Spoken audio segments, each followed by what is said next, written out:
Welcome to Eastlake Online. This is a condensed version of what we do live every Sunday at the Uptown Theater.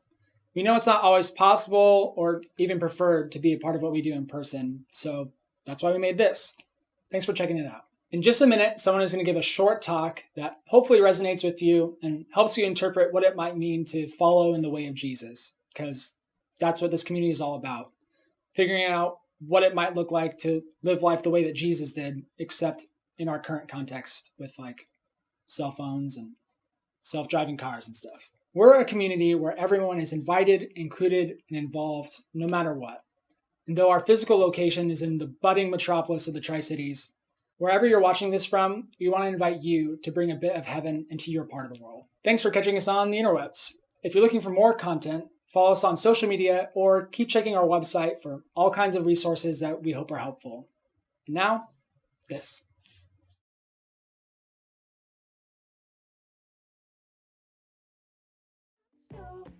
So it's taking me all this time to say good tiptoe, and I want to acknowledge my mistake. Good, and I hope that you know it's not too late. Well, good morning and welcome to Eastlake. We're so glad that you're here. If you're watching this online or via the live stream, we're so glad that you're doing that, or perhaps on replay. It is Father's Day today, and so happy Father's Day to all you dads out there. I was woken up this morning by my 8-year-old whispering in my ear, "Dad, can I play on your phone?" And I was like, "Happy Father's Day, buddy." You know, and he's like, "Oh yeah, Happy Father's Day, yeah. Can I play on your phone though?" And so maybe that's how your morning started or whatever. But if it's your first time here, you picked a great day to come check us out. Really a great day. I always say this at the very beginning of a series because I always feel like you're coming in like the intro of a series, and it's like watching a movie from the very beginning. That's the best way to watch a movie. And we teach in series here, and so a lot of times, even just the first week is sort of like a trailer for the rest of the thing, and hopefully get you excited and interested in what we're going to be talking about. But especially in light of today's topic, because we're talking about sex and sexual ethics, and the title of the series is called About That. And so this is great. And if you happen to watch this, like this, and it's summer though, so you're going to be gone for the next, it's going to be a 4-week series. So if you're going for any of the rest of them, you're always welcome to go to eastlaketricities.com/talks, or better yet, just download the app and then you can kind of get them on demand as we go on. But as some of my team can attest when we are talking through some of these things, I've been simultaneously looking forward to this and dreading this series for a couple of different reasons. One of the pros about talking about this is that everyone's interested, right? And everybody has something at stake in this. And it's seemingly relevant immediately just by me introducing the topic. And it speaks to people at various seasons of their life. Right now, if you're married, then this is great because any sort of exposure to talking about this is kind of like a heightened awareness is always great. We call it the red car effect. Like you're talking about, we need a car, we need to buy a new car, maybe this red car, and then all of a sudden you go out and you're like, hey, there's a red car, and you see it, and you're like, wow, that's cool, and then you say, wow, look at all of these red cars. Now we're just talking about it, and then you think to yourself, I really need to buy that red car.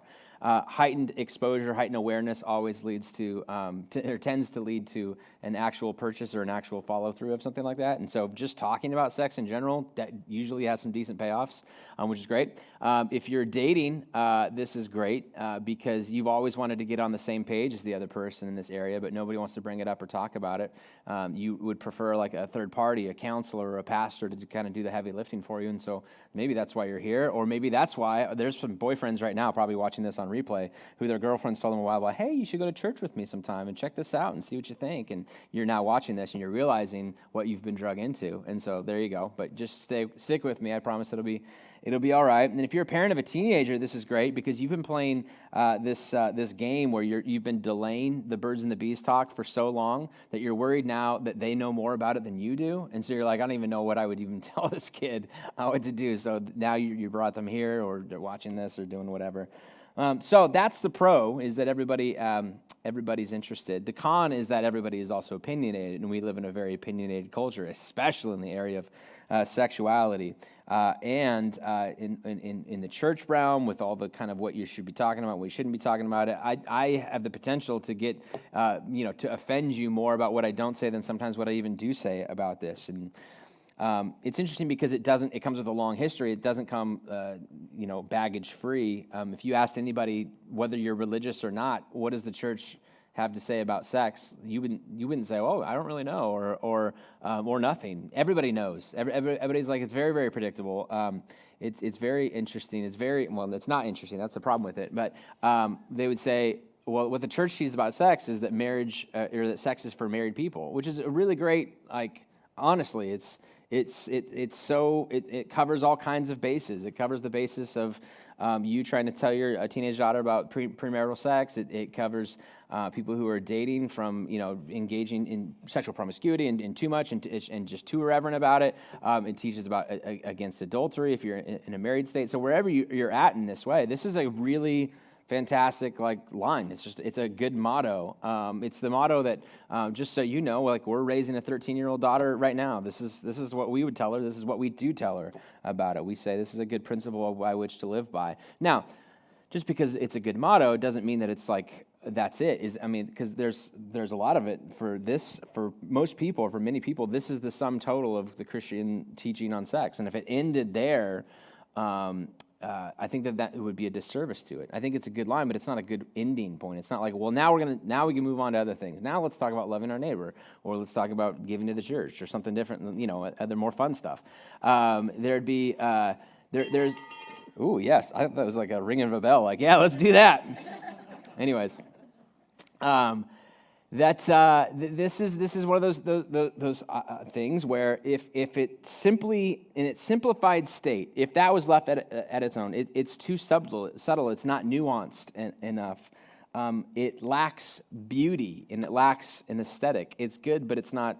It's practical, but it's not beautiful, and I think that's the problem, right? Because in life, practical is fine to a point, but at some point, you buy art not because it's practical, but because it's beautiful, right? We appreciate some things not because they're practical, but because they're beautiful. And sex for married people is practical, but it's not all that beautiful. And I think that there's more to say than that, because I think that there would be some people who would be rightfully watching this with kind of arms crossed and hesitant about church teaching in this area or whatever, and about somebody like me talking about it, because you would say, is that it? Nothing more? That's interesting, but not really.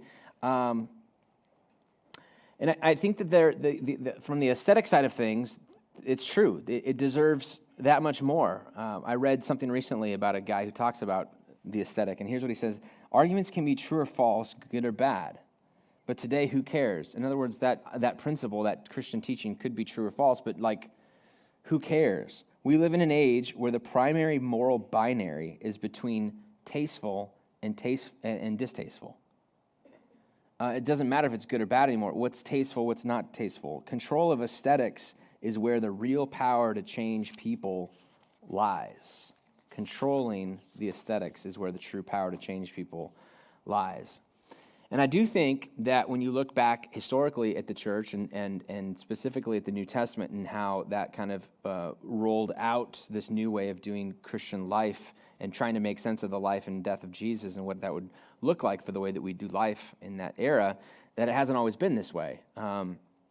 What the New Testament teaches about sex is a little bit perhaps different than even what because again, you have to factor in, there's three different things at play involved in when we interpret Scripture, when we try and look at, for us, and gather together on a weekend to say, what does it look like to live in the way of Jesus? One is, what does the Old Testament how does that inform what the New Testament then says about it?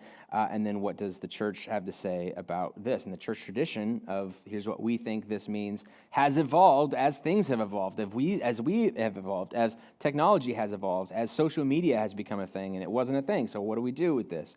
Well, we think that it operates in this way, but that's not necessarily biblical, but it's just it's practical and it's doctrinal and it's all of these different sort of things. But what the New Testament teaches about sexuality, is, I think, really more along the lines of this. Paul, writing to these different churches, saying that what we do with our bodies sexually matters. What we do with our bodies sexually matters, which is a little bit different, right? And it's hard to miss the fact that in almost all of Paul's letters to churches, included is an exhortation on sexual ethics. Here's what I mean by that. In the New Testament, in the Gospels in the New Testament, the first 4 books, those are pretty much documentaries on the life and the teaching of Jesus. Sexuality shows up a little bit. We'll get into that, I think, next week. And then you've got these pastoral epistles that are mostly letters to churches, but there's a couple that are letters to individual people. Timothy is one and Titus is another. But then Paul writes a lot of letters to churches in Ephesus, Thessalonica, Colossae, and Corinth, and trying to include them in what it means to live in the way of Jesus. Like, this is what it would look like, right? And guiding them in this way. A couple of them show up. I'm just going to read them for you in this way. And in almost all of those, something is in there about make sure, you refrain from sexual immorality, and make sure this, or make sure you're careful in this way. Make sure that you understand that what we do with our body sexually matters. Sometimes it shows up in one passage. Other times, like it feels like maybe this church was struggling with a lot. Like in the church in Corinth, Paul addresses this like 6 times. He comes back to it. I know I already talked about this, but just so you know, this really does matter. I've heard of some crazy stories of things going on here. So I need to make sure that you know this.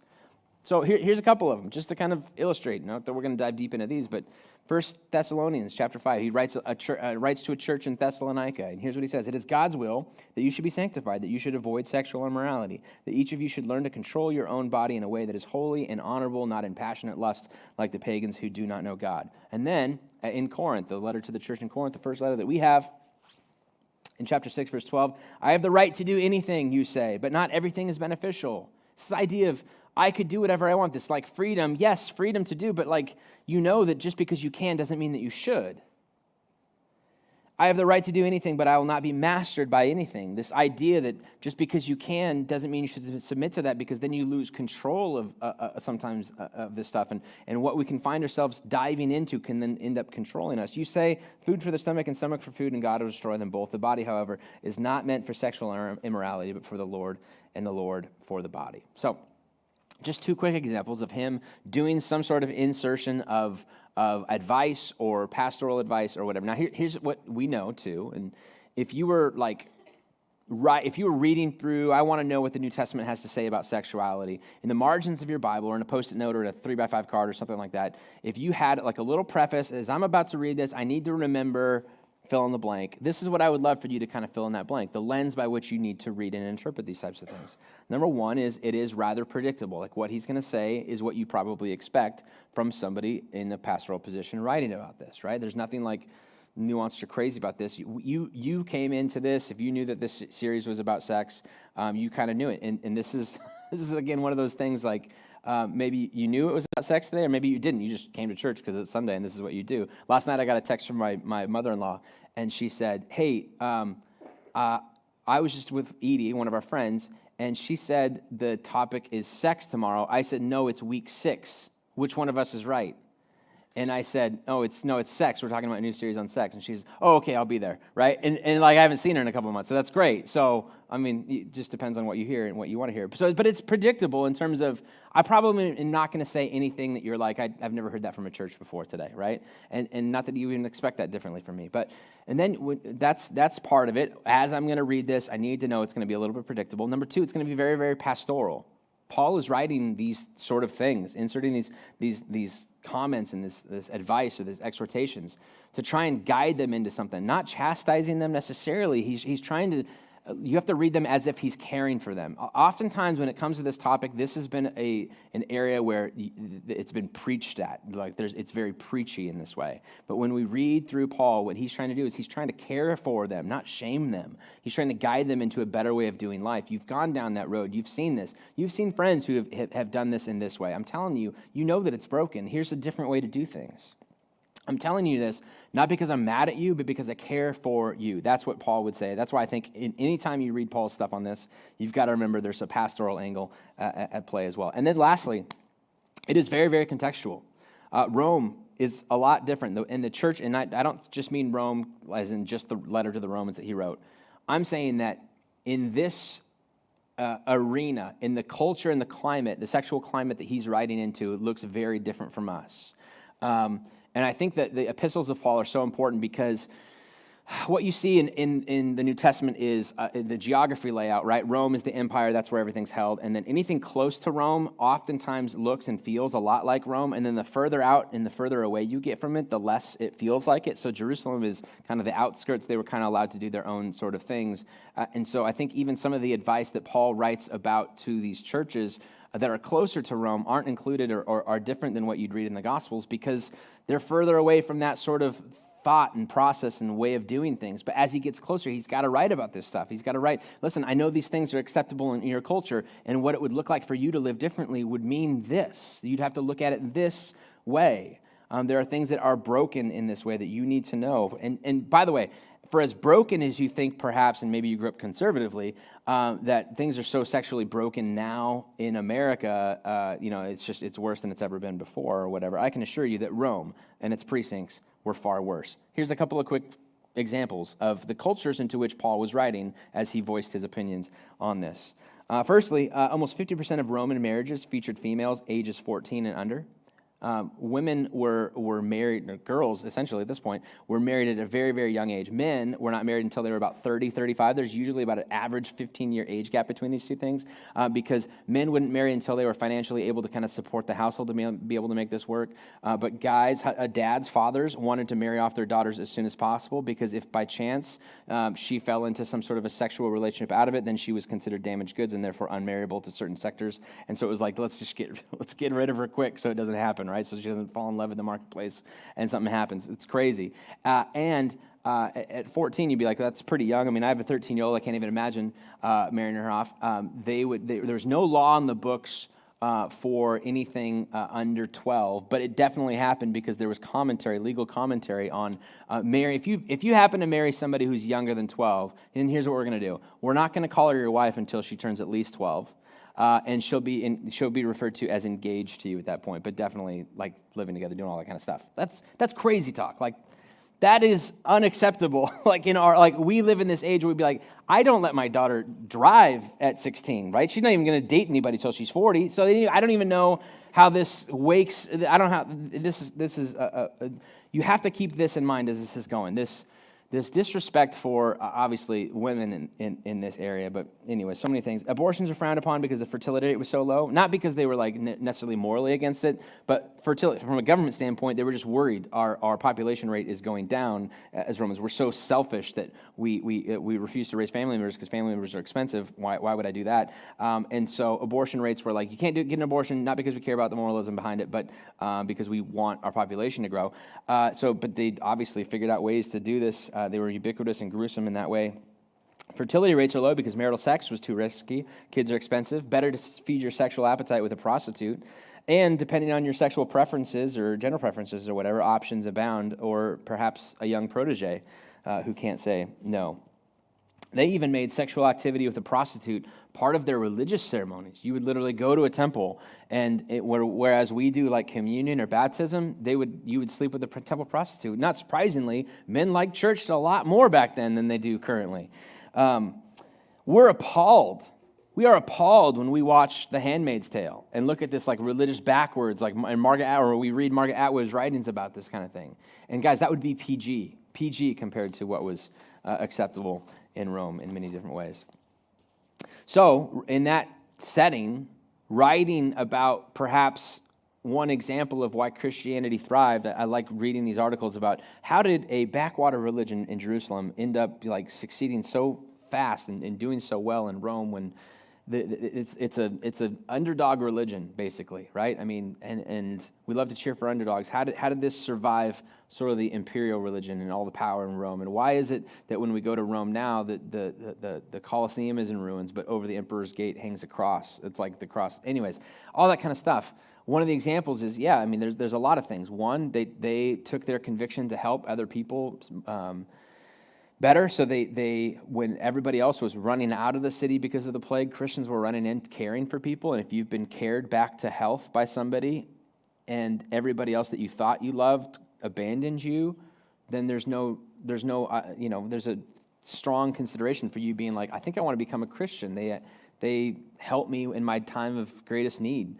When it came to kids, even though fertility rates are so low, and the idea that abortions were frowned upon, a lot of times to kind of circumvent the rules, they would do what's called expose their infants, or infant exposure. They would take their kids if they didn't want them, especially if they were girls. They would leave them outside of their doorstep at night, and they would either freeze to death or get eaten by animals. And that was their way of saying, well, we didn't kill her, right? This animal did, or the element, or God, or the gods did. It wasn't us.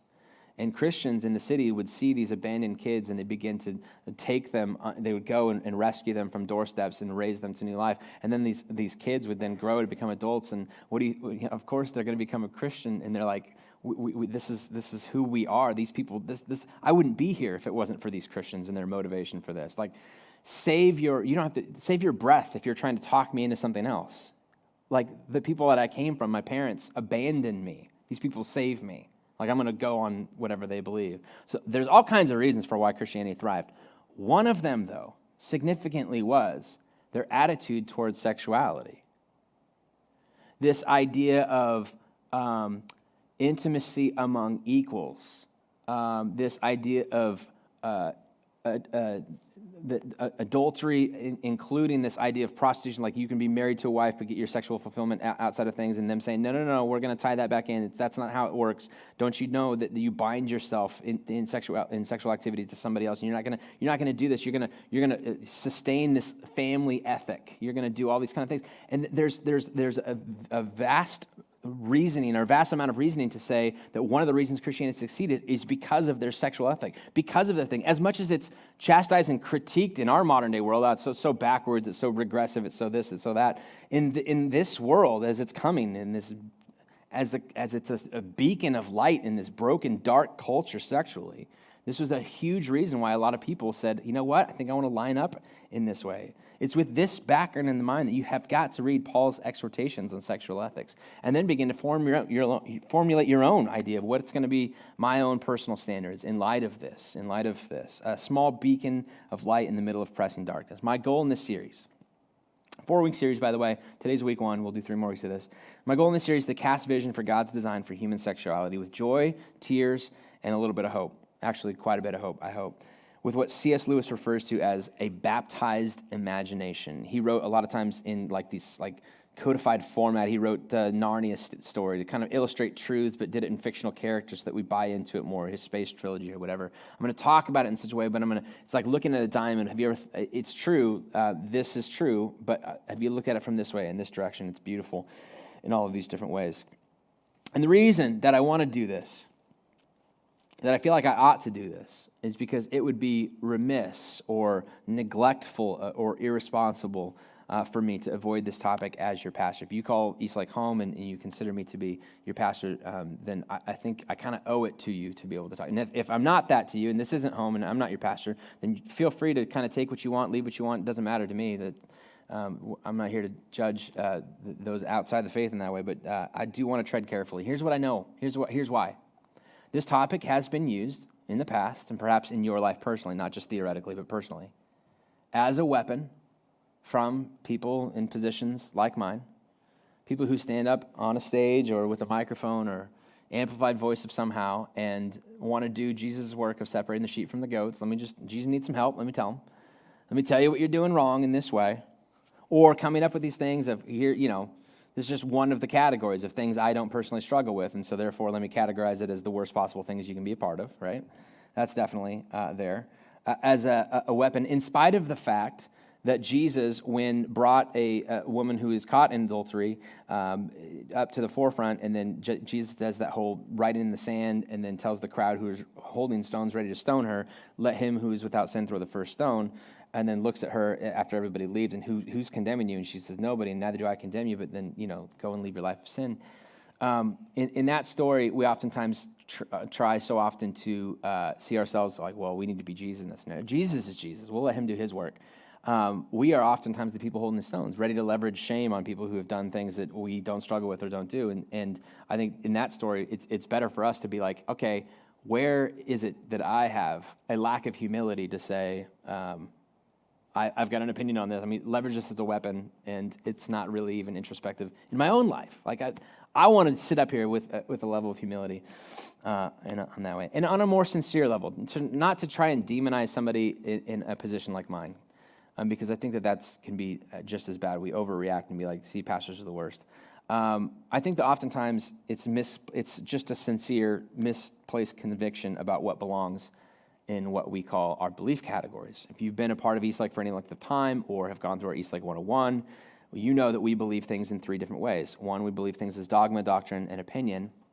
In the area of dogma, this is stuff that we would fight to the death to. I mean, this is what we think, this is what it means to be a Christian. And though that number is really, really small, but it's really, really important. And a lot of it centralizes around Jesus and who he was and the divinity associated there, his actual death, his actual resurrection. Those are all like, this is what we believe. Other categories is doctrine. This is what we teach as a church. This is how we operate in this way. It's a little bit more than opinion, but it's not quite dogma. I think you can still be a Christian and not line up with what we believe in terms of how we worship or what we do or the fact that we don't do a communion every week or blah, blah, blah, all that kind of stuff. It's fine. And if you don't like it, then my suggestion to you would be there are a lot of churches that probably do things the way that you want to do, or we don't talk about this enough, or we don't take a stand on this, and we don't do this. Well, there are other churches that do. Let me help you find. I would love to sit down with you and help you find one that better aligns with you, because we just don't want to do that. And then the last one is this idea of opinion.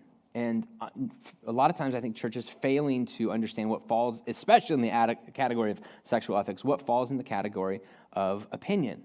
And we would say that this is broad and big, and we can all certainly have an opinion on it. I certainly have an opinion. I know I wear microphones, so my opinion probably technically weighs a little bit more, but it's still just, I'm going to try and be humble enough to be like, this is just my take on it. Feel free to do whatever. And I want this to be a place, I've said this so many times, I want this to be a place where people have different opinions on different things, right? You're sitting in a room with people who voted differently than you. I don't know if you know that. There are some people in here who love masks. There are people in here who hate masks. It's all a part of it was all a hoax. It's not a hoax. I don't know. It's crazy. And there's every other, in so many different arenas outside of the walls of this church. When you go on social media, it's very much you pick a side. Which side are you on? You're either here or you're here. And I just think that the church needs to be a little bit more of a community where we can be like, I can see sexual ethics differently than you can, but I'm glad that we sit in a church together and are focused on sort of a main thing. And I don't want to be surrounded by people who are just believe all the same things as me all the time. That just serves as an echo chamber, and it really makes me lose touch with people who are outside of that. So that's what I think. That's when church has been leveraging sexual ethics as a weapon. That's been, I think, very, very destructive. Sometimes on a sincere level, but oftentimes even in sincerity, what gets lost is love or even common courtesy to other people, and that's truly tragic and unfortunate. Secondly, this topic has been used as a marketing ploy, sometimes by us, but very, very clearly, churches have been like, hey, guys, we're talking about sex. Who wants to come to church on Sunday, right? We got to get our numbers up. Let's talk about sex. I even heard of a church a while back do like a 21-day sex challenge where it's like everybody comes and we're all going to, have sex 21 days in a row. Not together, that's weird. But, you do it at home, mark your calendars, and this is a way of getting even the guys involved in church. And it's dumb. I mean, whatever, you do you. If that's what you want to do. It sounds aggressive, but whatever you want to do.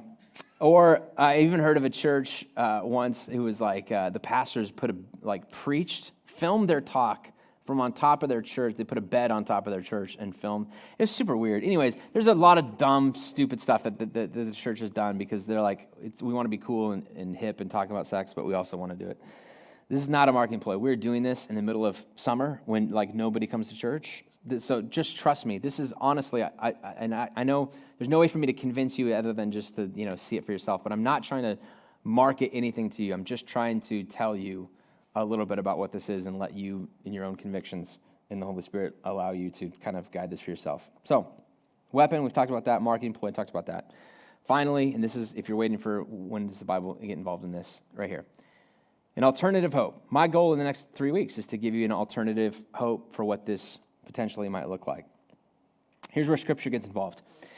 In Revelation, the book of Revelation, the last book of the New Testament, and let's be honest, none of you expected I was talking about Revelation today, right? But the series on sex, talk on sex, and we're like, hey, what's Revelation about, right? I mean, not that, right? Anything but that, really. This is big leagues talk here. You guys, I think you can handle this. This is good. In Revelation, several caricatures are created by its author to illustrate the gravity of the situation. Monsters show up in the text, which is perhaps why you stopped reading, or maybe why you started reading as a kid. You're like, I want to get the book about monsters, right? And then as you got into adult, you're like, monsters aren't real, and I don't know, this is just reads like a comic book. I don't even know how to do this, right? And it does. It reads differently, just so you know. Revelation reads differently than any other book in the New Testament. You get documentary style with Matthew, Mark, Luke, and John. You get letters, right? Letters back and forth in all of Paul's writings, most of Paul's writings, even like 1st and 2nd Peter, that falls in that line. And then Revelation reads as what's called an apocalyptic, or it shows up a little bit in Daniel in the Old Testament, but for the most part, it's a bunch of imagery. It reads like a comic book. You have to read it differently than you read a newspaper, right? And in this book, there's a lot of monsters that are created because the author wants us to see things from a different way. An apocalyptic means a reveal. I'm revealing something to you. I'm trying to get you to see something as dangerous that you would not normally see as dangerous.